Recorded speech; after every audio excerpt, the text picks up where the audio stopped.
Bienvenidos a este nuevo episodio de Elipsis. Me encanta estar con ustedes y más porque hoy nos encontramos en una grata compañía.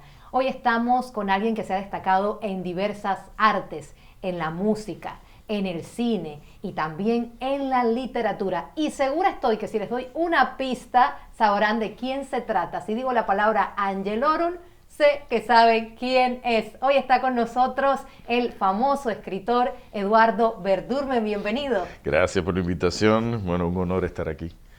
Ha sido un año bastante fuerte, entre películas, entre libros nuevos, ¿no? Y estoy estrenando mi noveno libro, de los cuales 4 salieron bestseller y 7 van para cinematografía.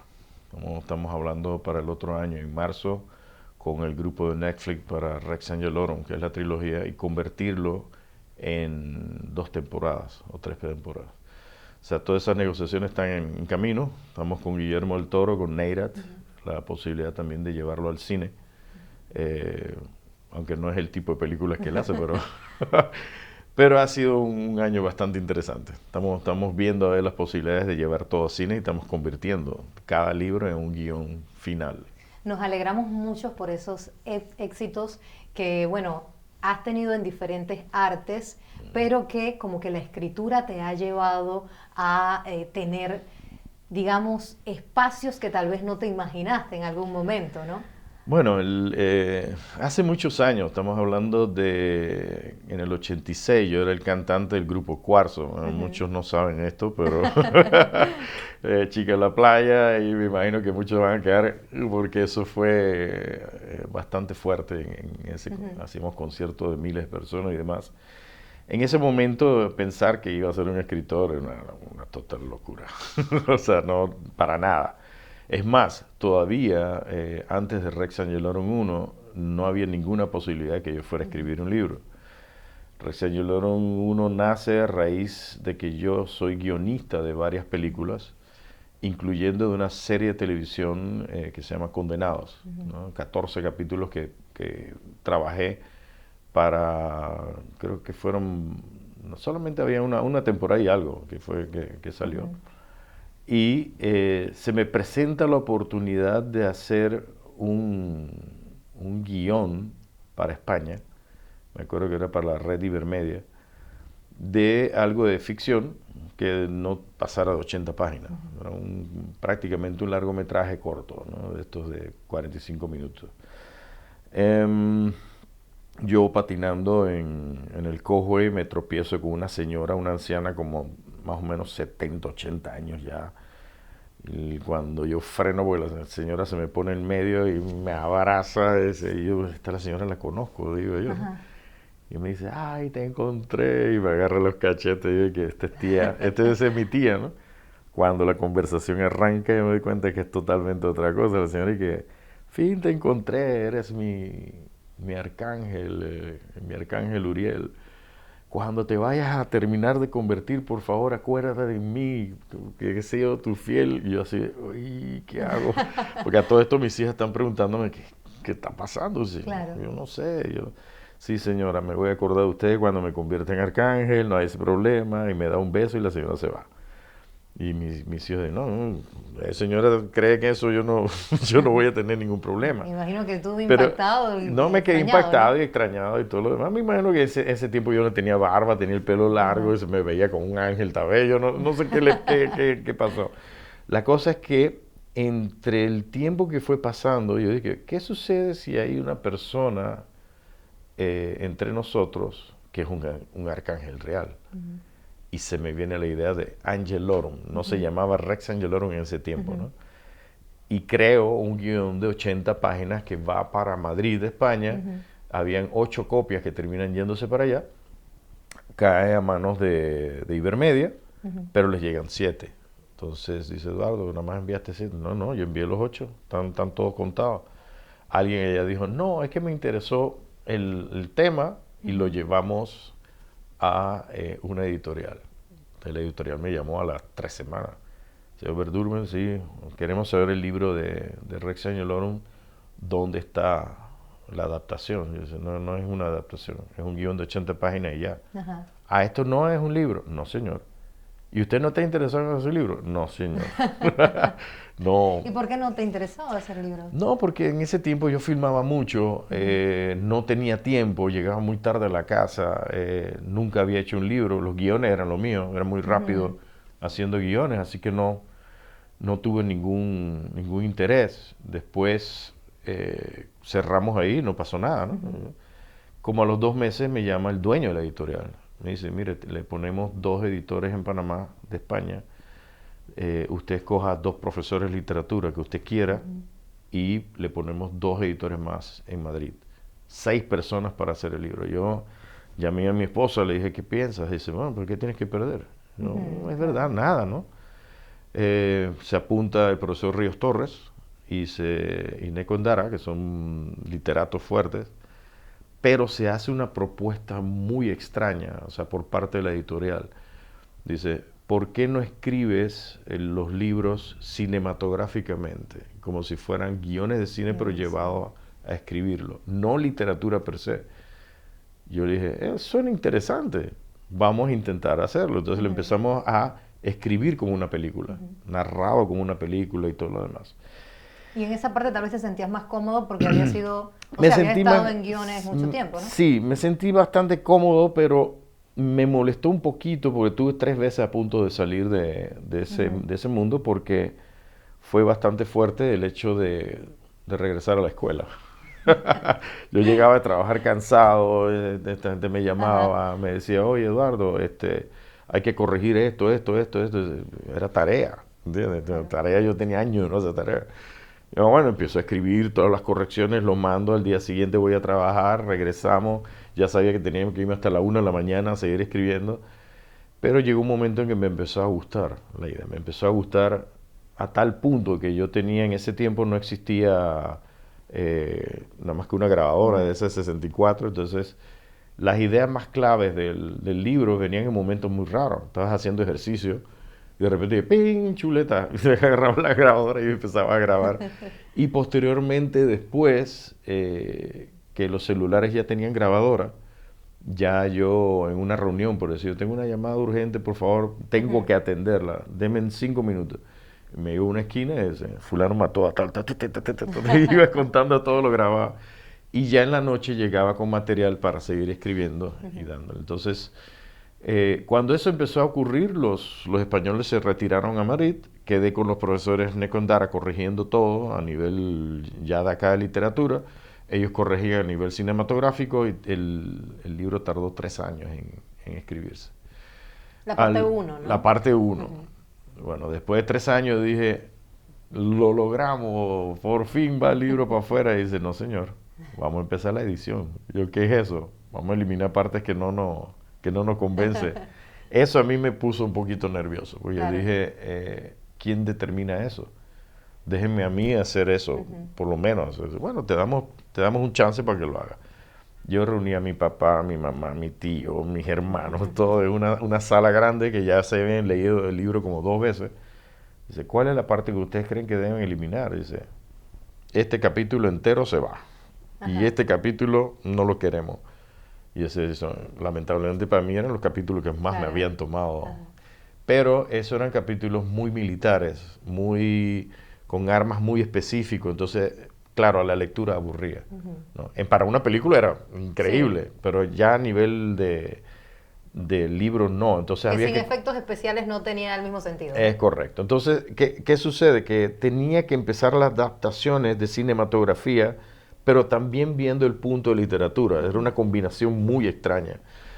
Y, chuleta, yo decía, ok, vamos a arrancar todo este pedazo y para la basura. Y vamos ¿Y en ese momento no te daba dolor?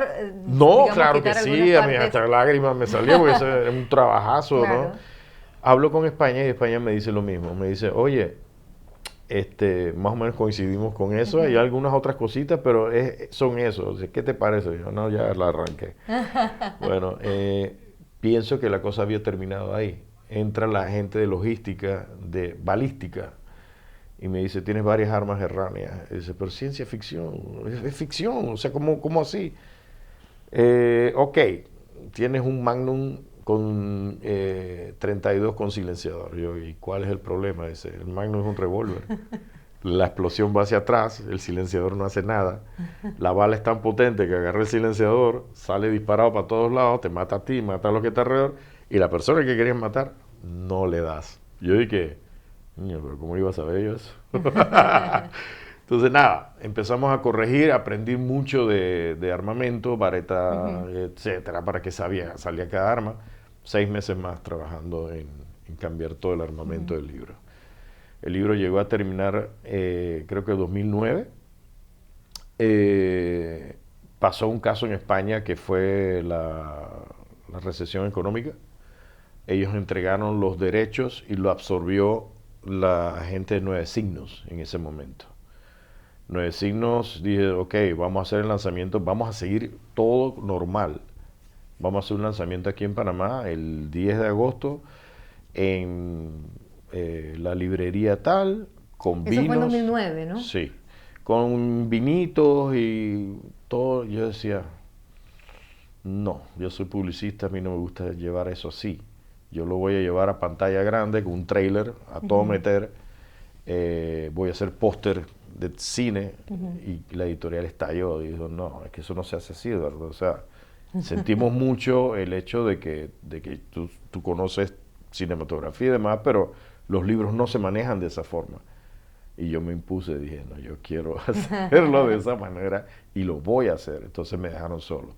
La editorial echó para atrás, dijo, no te vamos a apoyar en eso, si tú quieres pagarlo, lo pagas. Yo hablé con todas las agencias de publicidad que yo trabajaba, todos me apoyaron, eso era lo que necesité, hicieron póster, hicieron todo lo demás, yo hice el tráiler filmado con efectos especiales, el arcángel que abre las alas y todo, y lo hicimos en el piso 10 de Benigan. A todo esto yo había invitado no más de 50 personas, entre eso mi familia, amigos. Los pósters se fueron para universidades y demás. Yo no esperaba mucha gente. En realidad esa tarde yo me vestí, me saqué, fui para Benigan y cuando se abre la puerta, muchísimo flash. Quedé ciego de una vez. Y dice, ¿qué está pasando? Si yo veía el run de gente, habían ido más de 500 personas. Entonces yo decía, ¿qué es esto? Entonces, claro, toda la primera hilera era prensa, televisión. Y dice, ¿pero quién nos invitó? Yo ahí me fui poniendo muy nervioso. Escucho una persona y dice, hey, tengo el libro. Yo no había visto el libro por primera vez. En ese momento fue que corrí a ver el libro. Era tapadura y todo lo demás. Y yo decía, wow, está increíble. Y alguien gritó que ya había comprado el primero, que quería que se lo firmara. Y yo, ¿tú por qué quieres que te raye el libro? Estás loco, lo vas a dañar. No, yo quiero que me hagas una dedicatoria. Me hago la dedicatoria, todo lo demás, y cuando hago así ya habían 70 personas detrás, en fila. Entonces, después entendí que eso era como un protocolo, ¿no? El autor sí tenía que dedicarle el libro, firmarse, tomar una foto. Eso lo entendí en ese momento que iba ocurriendo el asunto.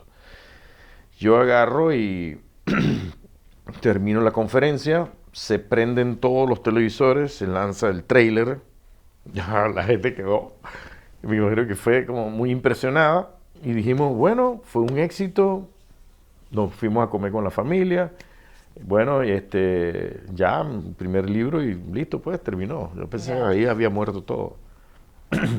Al día siguiente me llama mi mamá, estás en toda la prensa. Yo así de, ¿cómo? Ve a buscar la prensa, ve a buscar la crítica, ve a buscar. Y fui a buscando y estamos con hojas completas, doble cuestión. Yo decía, ¿esto qué es? Entonces yo decía, mamá, dice, no, ayer también, mañana vas a salir, pasado mañana. Y fuimos todos los días. Y la feria faltaban como 10 días para la feria. Y empezó ¿cómo se llama? A ser cada vez más fuerte, más fuerte. Ya yo no podía salir a la calle. ¡Wow! Entonces yo decía, sí, ya estaba estresado en ese momento. Y dije, bueno, funcionó la publicidad, dije, ¿ok? Claro. Permítame preguntarte aquí, hacer este paréntesis con respecto a eso de cuando la fama te llega de repente, ¿no? Porque, a ver, eres un hombre acostumbrado a los medios, que conoce cómo se maneja la comunicación, el cine, publicista, además, pero digamos, no habías tenido ese boom como pasó con el libro. ¿Cómo impacta eso de repente a la vida de una persona, no? Muy fuerte porque no te esperas que vayas a un mall y caiga todo el grupo, que vayas a un lugar. Al inicio es bastante divertido, pero después se va volviendo ya un poquito a tal punto que mi familia a un inicio estaban siempre conmigo y al final cuando veían el grupo de gente venir, dice, papá, nos vemos, chao. Me dejaban solo y bueno, yo era siempre a atenderlos a todos, Sí. ¿no? De filmar y hacer todo el asunto. Faltando 3 días para lo que fue la Feria Internacional, me hicieron entrevistas en televisión, prensa y demás. Yo no sabía el alcance de qué es lo que había pasado, pero el primer día de la feria se fueron casi la mayoría de los libros ¿Cuántos y la tenías en ese editorial momento en el puesto? como 3.000. Wow. Y nos pegamos un susto grande porque fue de que no va a alcanzar y el tercer día efectivamente se acabó. Sí. La cámara del libro de una vez me manda a llamar, dice, ¿qué fue lo que pasó? ¿Qué hiciste? Yo no sé, porque todo el mundo está con el libro. Y el libro no era muy barato, creo que costaba como $26 por ser tapadura. Y la editorial misma me había dicho que lo iba a tener de pisapapel. No confiaba mucho.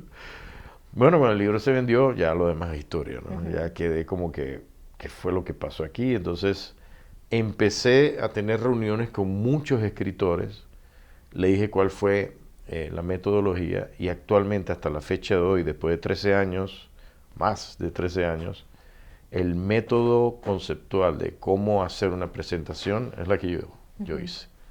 O sea, hacen trailers, hacen entrevistas de radio, prensa, televisión, los pósters, todo. Esa es la manera nueva de hacer los movimientos porque es normal, o sea, para mí era lógico promocionar eso como si tú promovieras Sí, una película. claro. Entonces, me ¿Crees acuerdo. que eso que pasó contigo ha marcado un antes y un después en la forma de presentar libros en Panamá? Es correcto, es correcto. Ya, por ejemplo, Osvaldo Reyes, que es uno de los escritores de novela negra, todos los años el señor reúne a su familia y hace su video, su Sí. trailer y lo presenta en pantalla gigante y todo el resto. Las portadas las hace muy cinematográficas, sus pósters son enormes y también ligaron la imagen de cada persona al libro, que eso era algo que no se hacía. Tú sabías quién, el nombre del libro, sabías que, pero nunca habías visto el escritor, quién era. Entonces, cuando tú empiezas a ligar ambas cosas, el libro, la portada y el escritor, mezclas esas tres cosas. Entonces la gente te ve en la la... marca personal también. Claro. Entonces cuando te ven en la calle dice, no sabe, lo que no saben tu libro dice Rex Angelorum. Y lo que saben tu libro Verdurum del Rex Angelorum. Claro, O sea, lo está mezclas de asociado. una manera asociada. Entonces, esa es la fórmula como debe funcionar. Entonces, antes no ocurría eso. Antes había escritores que tenían muchos libros, pero mencionabas el nombre, pero dices, ¿pero quién No lo es? conocía. No, está sentado a lo tuyo y no sabías quién. Ah, no, yo soy ¿cómo? Pero claro, ellos no sé, inclusive no sé por qué se ponían seudónimos, como para que no supieran quién era. Muy tonto, o sea, eso no es manera de mercadear. Ya el 2023 cambió todo. Fui a la Feria del Libro y me di cuenta que todos hacían prácticamente trailers y póster y hacía... Fue muy bueno porque hubo mucho movimiento en ese aspecto, ¿no? Así fue el nacimiento.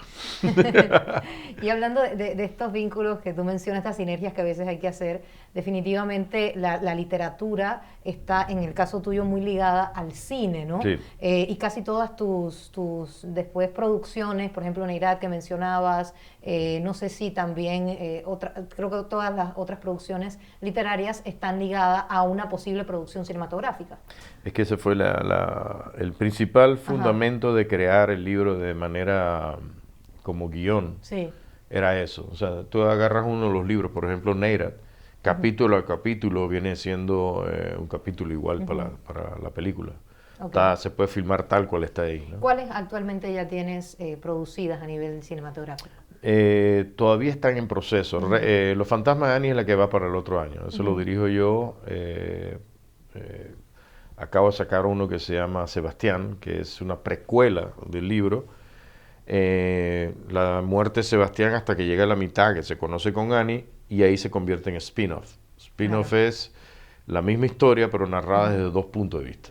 Entonces, Es interesante porque es lo que Annie tenía y lo que tiene este muchacho en la cabeza y te das cuenta ese mundo cómo se va y va mezclando.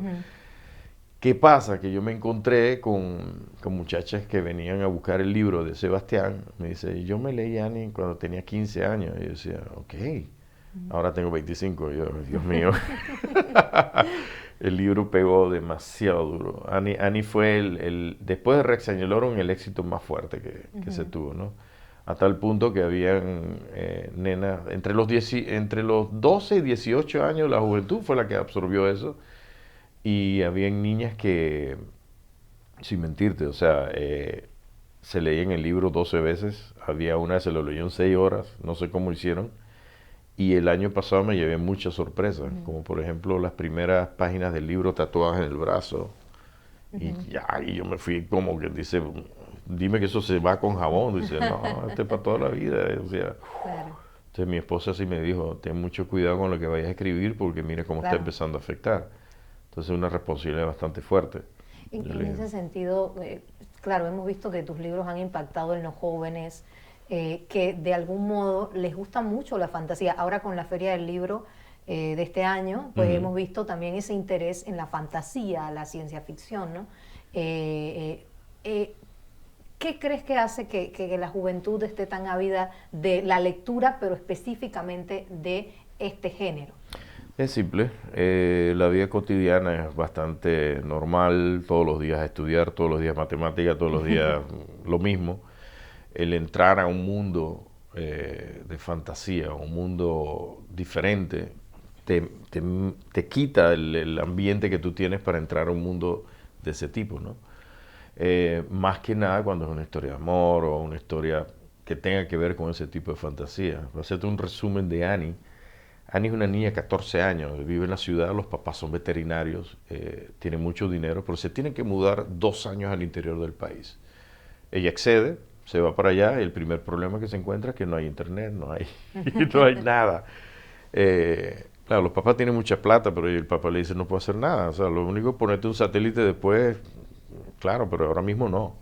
A la nena no le tocó otra que irse a los potreros a dar vuelta, a caminar y demás, y se conoce con un niño que se llama Sebastián.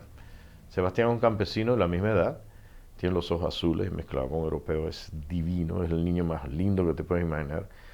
Así que no le costó mucho, se enamoró, quedó como que wow. Pero él enseñó la vida del campo y todo el resto y de repente se enamoraron. Pues, y la nena lo mete, los papás se van de viaje y la nena lo mete a la casa. ¿Qué pasa? Los papás regresan antes de tiempo y descubren la situación. Ella lo primero que hace, desnuda en la cama, dice, papá, mamá, no le hagas nada, él es mi novio Sebastián, esto fue idea mía, si tienen que castigar es a mí. Los papás empiezan a llorar y dice, ¿qué les pasa? Dice, no nos vemos al pelado. ¿Dónde está? Y ella hace así, tampoco ve al chiquillo. Dice, ¿dónde se metió? Y los papás así, Dios mío, tienen un problema. Agarran a la nena, lo llevan a un psiquiatra. El psiquiatra le dice, mira, Ani, tengo que confesarte, tienes esquizofrenia. Y dice, pero yo estoy enamorado de él. No existe. Entonces, claro, ella entra en un colapso muy fuerte. Claro. La recluyen 7 meses en el psiquiátrico. La mamá en esos 7 meses entra en una depresión muy fuerte. Al 7º mes entra al cuarto, está todo lleno de polvo. Y cuando está limpiando el espejo, ve al chiquillo acostado en la cama. Entonces se voltea y no lo ve. Dice, tú eres Sebastián, me lo dice, ¿por qué no te puedo ver? Entonces él dice, no, yo estoy muerto. Me enamoré de su hija y no me hace caso. Porque los doctores le dijeron que soy una ilusión. Yo necesito que usted me ayude. Mi apellido es Castillero. Entonces la mamá sabe que 2 ilusiones no son iguales. Ya la niña la había descrito. Empieza una investigación y descubre que el niño, los amigos, el pueblo y todo sí existieron, pero 50 años atrás. Corren a sacar a la nena, no está loca, es vidente. Y se enamoró de un niño 50 años de fallecido. El libro rompió todos los récords. Claro. Fue fuerte, fuerte, fuerte, a tal punto que yo decía, las niñas decían, yo quiero un Sebastián para mí. Yo decía, bueno, muy, muy interesante el concepto, ¿no? Entonces, años después se me hizo la propuesta que ellos querían saber el punto de vista de Sebastián. Y me dediqué a hacer por primera vez este trabajo que sí me costó mucho, porque tenía que tener el libro de Annie y el libro de Sebastián creándose al mismo tiempo para no chocar. Y el libro ha sido otro éxito rotundo. Claro. Entonces, de allí voy a Guadalajara, me encuentro lanzando Neirat, mi tercer libro. Estamos hablando del 2012, 2013. Se me presenta un señor, se sienta rodeado de guardaespaldas por todos lados. Yo, este político es presidente de aquí o algo así, alguien importante, ¿no? O un arco o algo. Yo lo pensé de una vez. Entonces, afuera habían casi 4.000 personas esperando la charla mía, la charla de él y de otra persona. Y yo estaba concentrado tratando de analizar todo lo que iba a decir. Y él me dice, órale, ¿cómo estás? ¿Cómo te llamas? Yo, Eduardo Verdurmen. ¿De dónde? Panamá. Oh, qué bien. Yo también vivo en un área acá que se llama Panamá. Sí, Jalisco. Mira, Guillermo el Toro. Yo dije, Guillermo el Toro, ok. No, a todas las instancias yo no percibo que es el mismo el director. O sea, pensabas que era una broma en No, ese no, no, momento. no, no, eso no lo escuché. Yo dije, Ok. Guillermo el Toro, o sea, no. Cuando vienen y hacen una firma que él entrega la cuestión, yo le digo, ¿usted es Hellboy? Y dice, sí. Yo decía, qué pena, yo pensé que usted era español. Dice, no, yo soy de aquí, de México, de Jalisco. Entonces, le digo, ok, yo vine a presentar un libro que se llama Oscura, con un señor, un compañero acá, pero bueno, échame de la rola cuando ¿De qué yo va? ¿De qué va el supe libro? que era él, yo dije, aquí es mi momento para tirar Rex Angelorum, y le tiré toda la fantasía, tan, tan, tan. En ese momento el libro era uno solo. ¿No? Dice, muy buena rola, no le impresionó mucho, yo, échame la otra. Yo le dije, no, es que la otra no tiene nada que ver contigo, o sea, es otra historia. No, pero tira, oye, le tiré hasta la mitad, y dice, dame ese libro acá. ¿Cuál era ese en ese momento? Neirat. Ah, claro. Neirat. Entonces, cuando termino yo de captar que él iba a hacer eso, yo le pregunto, ¿pero qué vas a hacer con eso? Y dice, que yo tengo productoras que se dedican a hacer este tipo de películas. Y me ha gustado mucho porque no había escuchado nada con respecto a eso. Y él se fue con el libro y están en proceso de ver cómo se hace la película. No es que van al Darién a filmar, sino que van a hacer una selva ya parecida al Darién, ¿no? ¿Sabes el concepto de Neira cuál es? No, no. Ok, Neira, Cuéntanos. Neira es un consorcio multimillonario, 21 millonarios para ser concreto, ponen $1.000 millones a la comunidad científica mundial para que vaya a la fosa de las Marianas, a las montañas de Bután, los lugares que el hombre nunca ha ido, en busca de animales y plantas y no sé. La comunidad científica los aplaude mucho porque por fin alguien nos apoya. Pero eso tenía un trasfondo, los 21 tenían cáncer. Ellos también querían rápidamente encontrar algo que los salvara, porque antes del año tenían todo sentenciado. Habían pagado por eso. Entonces habían expediciones mundiales en todos lados. La expedición que llegó a Panamá pidió entrar al tapón del Darién en un área que se llama Cero. O sea, es donde se estrellan los helicópteros y no hay manera porque la selva es muy, muy densa. Y el gobierno le dijo que sí. Entonces, cuando ellos terminan de atravesar eso, encuentran 1.000 indígenas que no son de Panamá, no son de Colombia, no son de Costa Rica. Ese es donde salió esta gente. Establecen comunicación y la primera pregunta, obviamente, ¿cuáles enfermedades ustedes tienen? Y los indios dicen, ¿de qué me estás hablando? Sífilis, cáncer, qué resfriado. Los indios dicen, no, ¿qué pasó? O sea, sacan sangre, descubren que el sistema inmunológico de los indios es perfecto. Dice, señores, aquí está la cura mundial de todo. ¡Wow! La noticia, la vuelta al mundo, todo el mundo feliz, mira Panamá como la salvación de cáncer, de todas las enfermedades, todo. Pero también cae a oídos de una farmacéutica por los lados de Europa y de Centroamérica y Sudamérica que son mafias. Ellos no les conviene en absoluto que esto ocurra, así que pagan los mejores mercenarios del mundo para aniquilar a estos indios. Como este consorcio también ve su salvación, esta gente manda toda su fuerza militar y se forma una guerra civil en Panamá, protegiendo a estos indios. Hasta ahí te lo dejo. No más spoiler, ¿no? Pero esa fue la historia que le gustó. Entonces dice, no, yo me quiero llevar a esto y quiero hacerlo. Claro. Entonces, ¿Y ahorita cómo va el proceso de producción a nivel cinematográfico? bueno, no lo sé porque yo perdí contacto con él cuando él ganó Mejor Director Mundial de los Óscares y demás. Entonces me he estado contactando ya con el abogado y con el resto de las cosas, pero parece que sigue andando, ¿no? Avanzando. Sí. Lo que él me dijo que no iba a ser inmediato porque también había muchas películas por delante que ya estaban por producirse y ellos creo que producen 2 o 3 por año, así que eso ya llevaba un proceso, pero parece que va dentro de la lista. Sí, en cualquier momento nos encontramos con la sorpresa. Yo estoy así. Eduardo, siempre que veo tus entrevistas, que tienes muchas, o sea, eres súper famoso en las redes y con los medios, y la verdad que aprovecho para hacer el comercial, es un privilegio que estés con nosotros. No, porque, gracias, no es un honor para mí también. Claro, y se ve que pues tienes ese deseo de compartir con nosotros tus historias, ¿no? Pero siempre escucho de tu vida profesional, de cómo has logrado pues todas estos éxitos a nivel literario, en cine y demás. Pero tal vez se sabe menos de ti a nivel personal, ¿no? Y siempre que hablas de el contexto en el que se desarrollan estas historias, mencionas mucho el interior, Ángel Orum habla de Boquete, en esta hablas ahora de Darién. Entonces, Santiago, cuéntanos un poco esa historia, esas raíces, de dónde vienes tú exactamente y de dónde surge también todo. Sabes que dicen que las fantasías también surgen de una infancia que tuvimos, de todo ese historial, ¿no? Sí, que traemos, ¿no? Cuéntanos un poco de eso. Eso es verdad. O sea, yo tengo un padre que es holandés, se conoce con mi mamá, que es chitriana, en Washington. Se casan y nos fuimos a vivir a Holanda.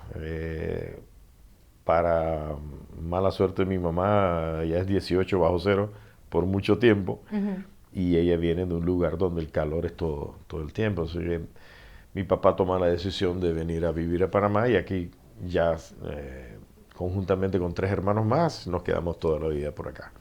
¿Qué pasa? Que mi mamá en Chitré nos mandaba todas las vacaciones allá a pasar vacaciones, íbamos al potrero, o sea que conocemos muy bien cómo funciona todo eso allá.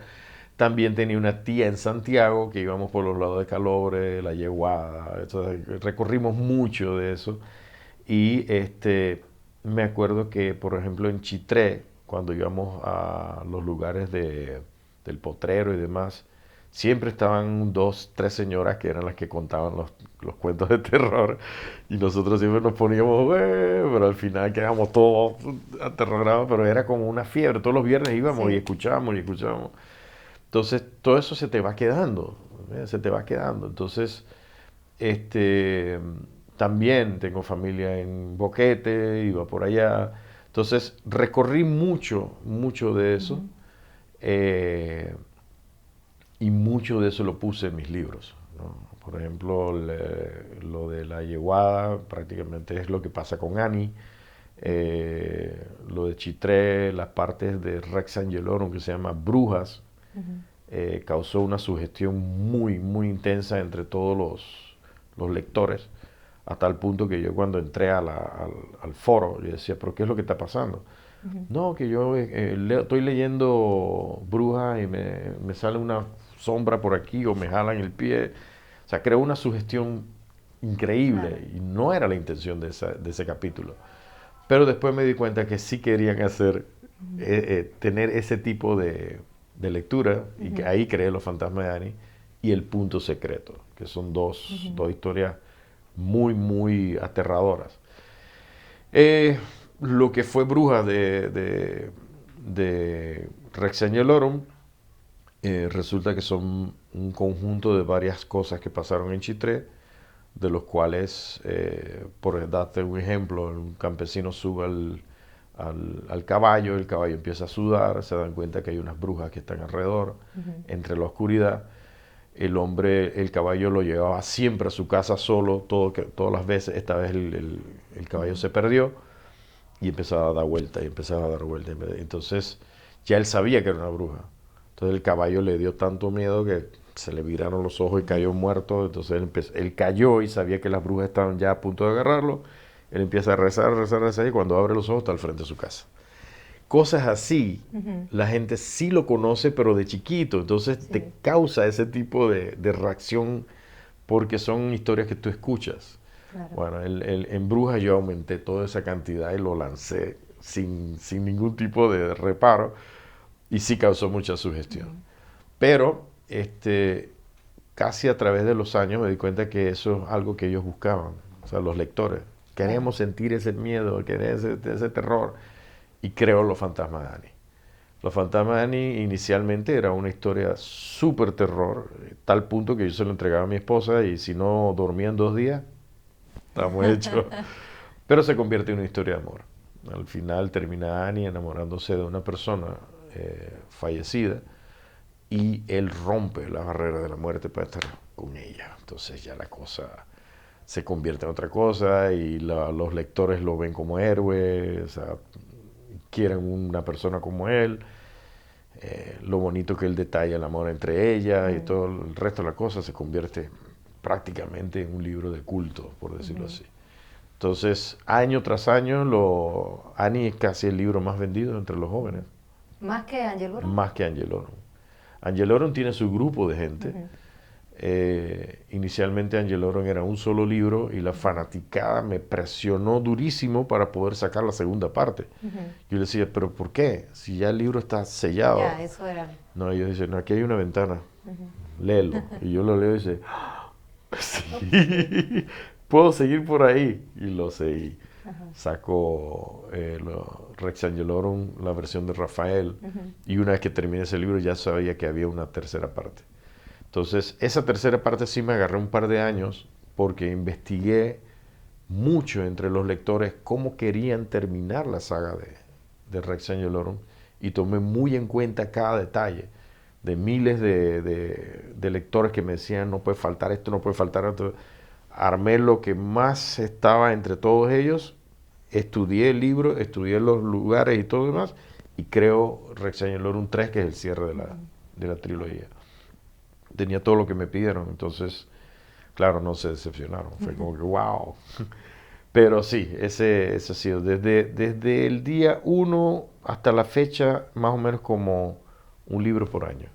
Es lo que estoy ¿Este año cuál es el que tienes? Sebastián. Claro. Sebastián fue, como te dije, me llegaron muchachas que me decían, me leí Los Fantasmas de Annie, vengo por Sebastián. Lo leí cuando tenía 15 años y decía, y ahora 25, tengo mi hijo, mi esposo, yo así de... Pero es muy interesante ver que todavía quieren seguir leyendo, ¿no? Lo otro que me pasó fue que Rex Angel Oron, al terminar la trilogía, ya Rex 1 no tenía mucho, tenía 600 libros nomás de ahí, porque yo decía, todos leyeron el libro, ¿para qué voy a sacar más? Van a querer el tercero. No, los papás llegaban y que, hey, yo compré ese libro cuando hace muchos años atrás, me lo leí, después me leí la segunda parte, sacaste la tercera, qué bien. Hijo, no, sí me llama la atención, ok, ¿y me prestas los tuyos? No, te voy a comprar los 3. Y yo decía, ¿qué está pasando? Wow. Fueron comprando de 3 en 3, de 3 en 3, y se me agotó todos los Rex 1 para hacer las trilogías. Y yo decía, esto no me lo esperaba, no lo vi venir. Pero claro, tu colección es tuya. Tus hijos quieren una, tú le compras una para ellos. Para ellos. Exacto, y esto en mi librería. O sea, es a ese punto que llega la parte interesante. Otra cosa que descubro a través de los años es que yo fui músico, fui cantante de Cuarzo, de los 33, estuve con ellos mucho tiempo, hice giras además. En la música tú eres tan bueno como el último disco que sacaste. El momento que dejas sacar el disco, el artista desaparece, o ¿cómo se llama? El grupo desaparece. En la literatura no, la literatura iban pasando los años y dice, bueno, esto se va a diluir. Al revés, las personas por ejemplo, yo compré un libro de Rex Angel Oron y en la familia hay 9. Bueno, multiplica eso por 9. Y después este se lo presta a un amigo que no se lo devuelve, ¿okay? Y allá hay 15 más que se lo van a leer. Entonces, siempre la persona que está leyendo el libro en ese momento, sea el año que sea, va a ser la última. Claro. Para él va a ser lo nuevo.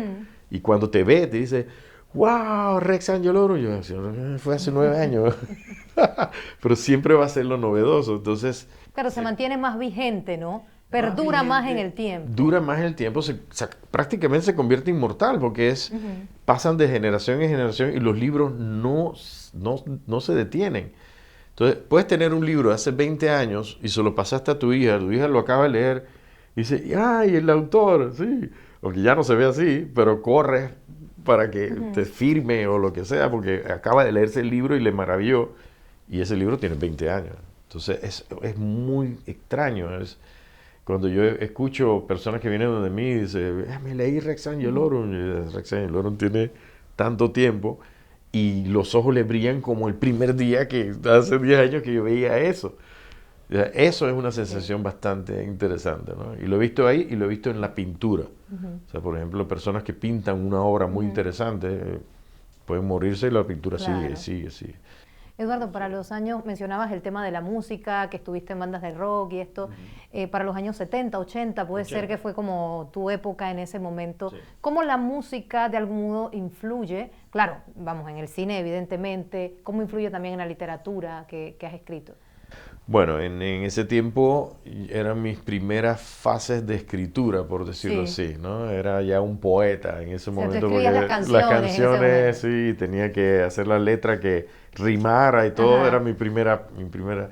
Y en ese momento fue como la creación de las líricas, de las canciones que tenía que hacer. Y también eres el cantante, Era el ¿no? cantante, o Ajá. sea, era 3 álbumes, 4 álbumes que saqué, todas las canciones memorizadas, todo el resto, o sea, ya era como un ejercicio, por decir, para lo que venía, ¿no?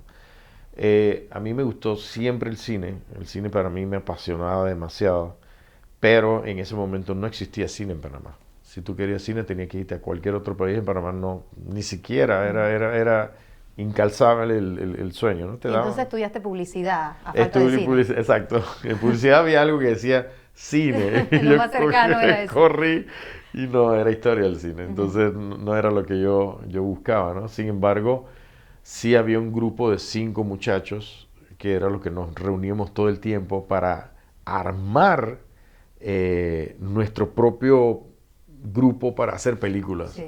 En ese tiempo no había video, había 16 milímetros, así que nosotros mismos filmábamos, nos revelábamos y nos proyectábamos, era algo muy bueno. Actualmente uno de mis compañeros es Luis Pacheco, el dueño de Howard Film y el que creó la ley de cine a nivel nacional. Los otros son productores grandes de cinematografía en este momento, han filmado 3, 4 películas cada uno. Y ahí te das cuenta que sí la pasión existía, ¿no? Así que ese es el momento en que creamos y arma el cine. Pero sí, la música tuvo mucho efecto en mí. Sí, al presentarme con 15, 20 mil personas en un evento, los nervios atacaban. De igual forma que cuando tenía que enfrentarme a un Sí. público de 1000 personas para hablar del libro, siempre los nervios me atacaban, así que, pero la creatividad era la misma. Después de la evolución de las canciones, entré a crear guiones para películas. Entonces, la más fuerte fue una serie de televisión que se llamaba Condenados, que era Caribe Rojo, era basado en el asesino White Bill. Y se me presenta un nuevo reto de crear 14 guiones que iban a ser filmados en Bocas del Toro.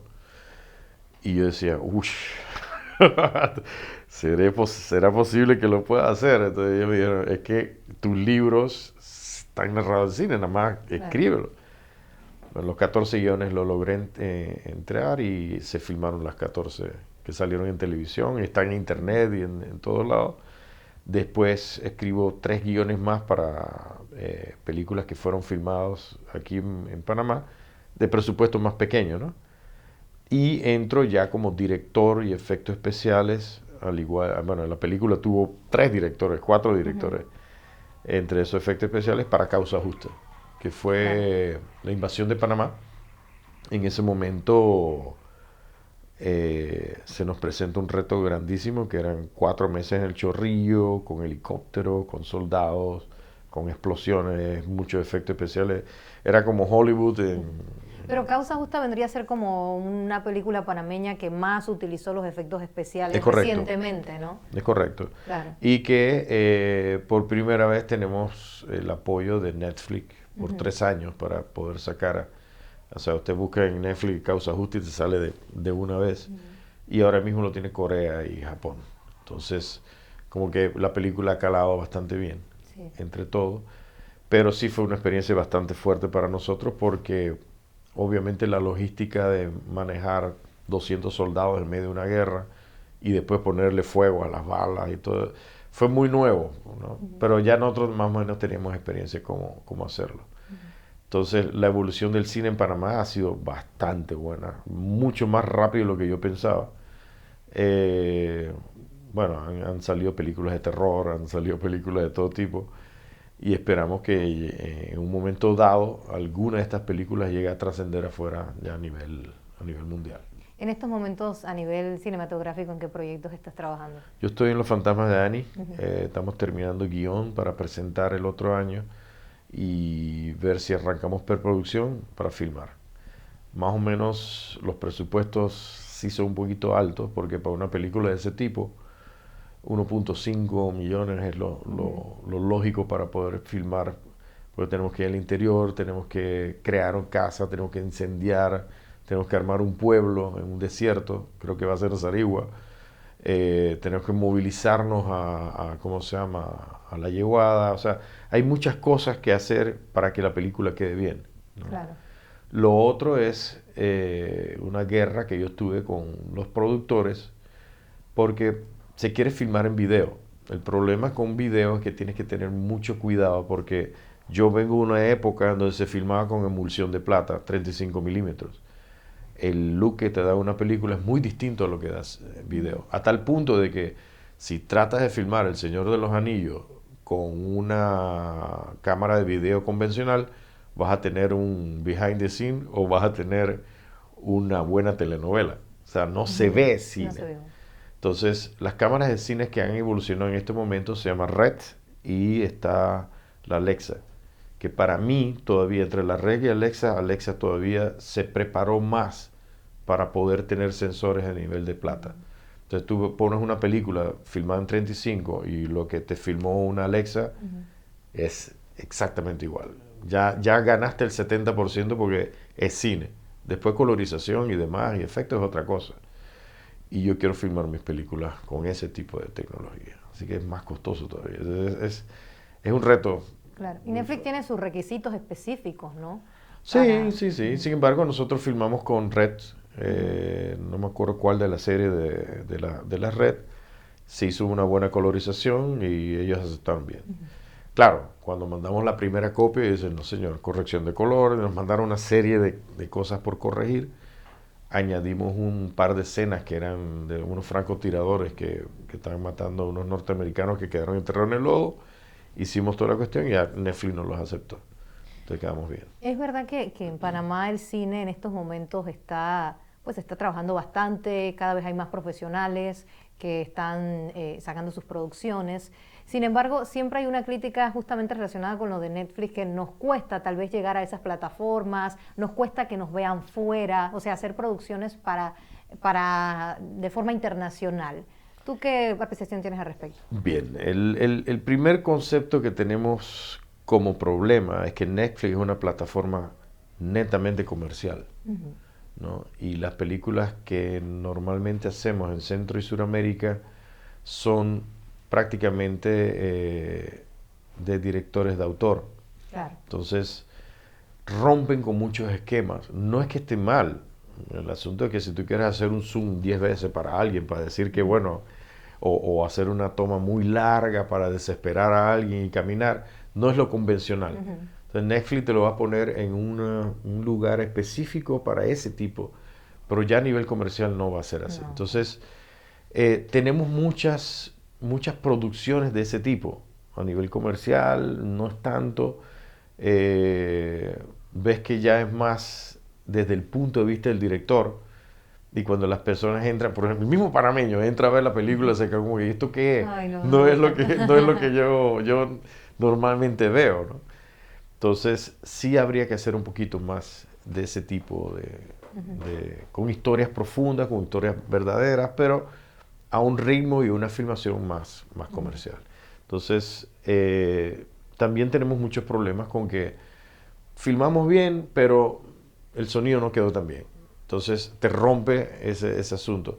La magia del cine en Panamá involucra que el audio, la edición, los efectos si lo tiene, y la cámara te envuelvan en la primera y tú no te saquen de la historia, ¿no?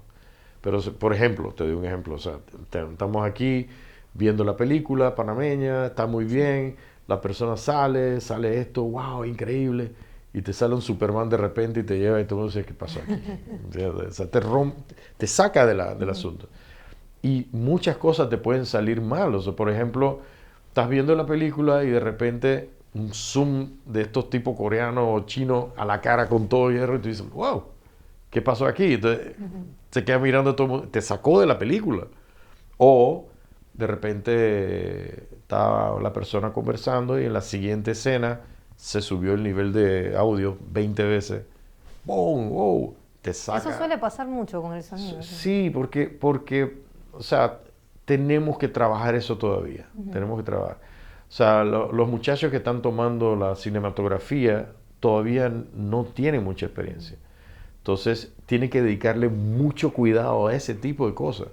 No inventar tomas tampoco.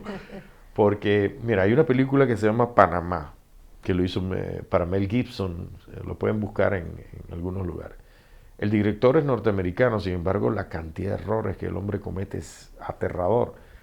Por ejemplo, están hablando dos mafiosos y la cámara viene para acá, va para allá, viene para acá, va para allá. Y tú dices, eh, rompen el eje. El eje, o sea, está el tipo aquí hablando y de repente la cámara pasa y queda del lado de allá y queda él hablando con él mismo.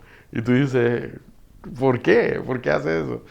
Entonces, son detalles que ya el panameño se acostumbró a ver cine muy profesional, a niveles de que sabe cómo funciona. No son cineastas, pero saben cuando algo está mal.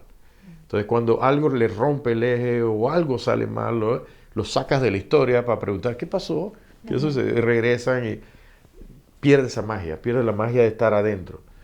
En cambio, cuando ya tú hiciste una filmación muy buena, te quedas, y al final tú dices, wow, peliculón, o no me gustó, pero no tiene nada que ver con la parte técnica. Aquí todavía nos falta ese detalle, ¿no? En esta área de efectos especiales, de guiones, has sido profesor universitario, ¿no? Sí. Y has trabajado mucho con los jóvenes y tal vez por eso también entiendes las carencias que tenemos en cine a nivel de Panamá. Pero también seguramente tenemos algo destacable en algunas áreas, ¿no? ¿Tú qué consideras como profesor? No, lo que te estoy hablando de este tipo de carencia fue hace años. Ajá. Estamos hablando de hace unos 5 o 6 años atrás, que estábamos empezando el cine. Hoy en día las producciones son buenas. O sea, ya tú vas al cine, por ejemplo, está una película que recién salió, que es de terror, no recuerdo el nombre, muy buena. Yo me quedé, wow. Las películas que se hicieron, por ejemplo, cómicas, que se hicieron me acuerdo que era el campesino este que hacía chistes y la película... ¿Hermicendo? Hermicendo con las películas que él ha hecho. Ajá. Yo fui al cine y yo vi la película 4 veces. Yo decía, está demasiado buena. Yo corría y iba con mi esposa, llevaba a mi hermano y todo. Y la película fue un exitazo. Claro, para el momento, ¿no? La de Nito estuvo genial. Sí, exacto. O sea, es lo que te digo. El cine ya evolucionó para hacer cosas muy buenas, ¿no? Pero para poder salir internacionalmente a competir con los monstruos de afuera tenemos que tener más. Claro. O sea, todavía nos falta una pequeña cancha. Tenemos que ya utilizar cámaras mucho más sofisticadas, que den esa emulsión de plata, que se vea película, y también los recursos cinematográficos. O sea, no es lo mismo que tú pongas una cámara aquí y otra cámara a la espalda y terminas haciendo una película tipo telenovela, que agarrar y hacer dollies, grúas, tienes, ¿cómo se llama?, drones volando sobre... Y utilizar esos recursos en cada vez muy interesante, porque eso le da un toque cinematográfico a la película. Aparte de la buena iluminación, la edición buena, el sonido, ese tipo de recursos es lo que te diferencia una telenovela de cinematografía. ¿Qué nos faltaría en ese sentido, digamos, a nivel de país, digamos, normas, regulaciones que nos permitan tener una mejor inyección económica para que el cine crezca en Panamá? Actualmente hay $3 millones que da la ley de cine tú presentas tu guión, pero ellos lo reparten a nivel de 500,000, 700,000. O sea que no son para hacer producciones muy grandes. Tendrías que reducirte a hacer producciones bastante tranquilas, ¿no? Yo pienso que lo que ocurre es que si te dan $500,000 para hacer, la empresa privada debería dar 500,000 más. Te tendrías 1 millón para producir una buena película y empezar a producirlo ya de manera profesional para alquilar una grúa, alquilar un running, o sea, ya y con cámaras que ya se ve cine, aparte de tener un buen guión y todo el resto. Y yo creo que en algún momento nos llevamos la sorpresa de ganarnos un Cannes o algo por el estilo, ¿no? Ojalá que venga eso pronto. Ojalá, estamos cruzando los dedos. Sí. Bueno, y así como tú has tenido tanto éxito en todas las áreas que te has destacado, siempre has tenido, bueno, posibilidades de crecer y hacer cosas interesantes. No me quejo. Eso es bueno porque a través de ti, además de la parte profesional, aprendemos experiencias, ¿no? De ser persistentes, bueno, experiencias de ideales y principios en la vida que son necesarios. A nosotros nos ven muchos jóvenes, muchos estudiantes, y pues nos gustaría saber, tú como profesor, como artista, como cineasta, en todas las áreas que te has destacado, ¿qué mensaje o qué recomendaciones puedes enviar a nuestra querida audiencia, ¿no? De Elipsis. No, definitivamente si tienen un sueño, búsquenlo, ¿no? Claro, tienen que tener un poquito cuidado con los sueños porque tienen que ser sueños realistas, con los pies en el piso. No significa que le hagan caso a todo el mundo que le diga, los sueños siempre van a suceder, vayan por sus sueños 100%. No, cuidado, porque si tú naciste en África, okay, no hablas inglés y tu meta final es ser presidente de los Estados Unidos, eso no va a ocurrir. Y si vas a ser y te concentras en ser presidente de Rusia, menos. O sea, tienes que ser realista con respecto a eso. Lo siguiente es sí, fíjate una meta, ves que la meta es correcta y vas directamente, enfócate a llegar allá. Aunque te tropieces, te duele la cabeza, que todo el mundo te diga no va a suceder, sí va a suceder si la buscas con todos los hierros. Te voy a decir qué ocurrió conmigo. Cuando yo me metí a escribir, ni el profesor daba 10 centavos por mí. Mi familia decía, bueno, te estás metiendo un rollo grande, tú no eres escritor, abandona eso, tus amigos te dicen, estás loco, se ríen de ti, ¿no? Tú sigues. ¿Qué pasa? Llega un momento en que tus amigos te dicen, oye, estoy viendo que le estás metiendo fuerza, bueno, ahora tienes que hacerlo de esta manera, tienes que hacer esto, y tú escuchas, ya empiezan a darte opinión, y tú dices, no, pero yo quiero hacerlo así, este es mi norte, es donde quiero llegar. Bueno, te vas a estrellar, ok, sigues dándole, ¿no? Entonces todo el mundo dice, pero si sigue, le está metiendo. Cuando pegas, y van las entrevistas a tus amigos y dicen, no, yo sabía que él iba a lograrlo. Para que vea cómo es el asunto, o sea, no se den por vencidos. La lluvia de desastre van a llegar, los van a tropezar, van a tratar de bajarle los ánimos. No bajen los ánimos, o sea, busquen su norte como debe ser. Ustedes quieren ser lo que quieran ser, pero tengan cuidado con tener los pies sobre la tierra, es lo que quiero decir, ¿no? Definitivamente sí, en cinematografía todos aquellos que quieran lograrlo, vayan, estudien. No se puede ser cinematógrafo empírico, por decirlo así, hacer lo que a mí me da la gana. Los que quieren escribir, armen sus libros. Hay nuevas editoriales saliendo todo el tiempo aquí en Panamá. Usted presenta su borrador y la editorial se encarga de todo el resto de la maquinaria y no se van a dar cuenta cuando ya están lanzándolo en la feria del libro y siendo un colega más. Sí, escriban todos los días 15 minutos, no necesitan más de eso. No se van a dar cuenta antes cuando ya tienen su libro en la mano. Y así en cualquier rubro. Ese es mi consejo. Eduardo, entonces, ¿qué consejo me das para hacer mi libro? Yo tengo unas ideas por ahí, pero, viste, siempre es difícil con las editoriales, que te lo acepten. ¿Qué está ahorita en tendencia? Bueno, la tendencia en este momento es, creas tu libro, armas bien, obviamente tiene que pasar por un corrector de estilo para que vea si hay algún tipo de error. Tiene que entrar una diagramación forzosa, porque diagramación viene siendo la parte cuando uno lee el libro que está cuadradito y la siguiente página está cuadradita. Eso lleva un trabajo muy fuerte, ¿no? Y dónde va el número y el nombre del autor arriba y todo ese trabajito es eso, después la portada. Ok, una vez que tienes eso, el primer problema y el más grande es entrar a una imprenta. Las imprentas cuestan muy caro en Panamá y mandarlo a hacer afuera para poder que la imprenta te lo mande por avión y todo, te va costando alrededor de $9, $10. Lo que implica que no puedes venderlo por menos de 25, 20.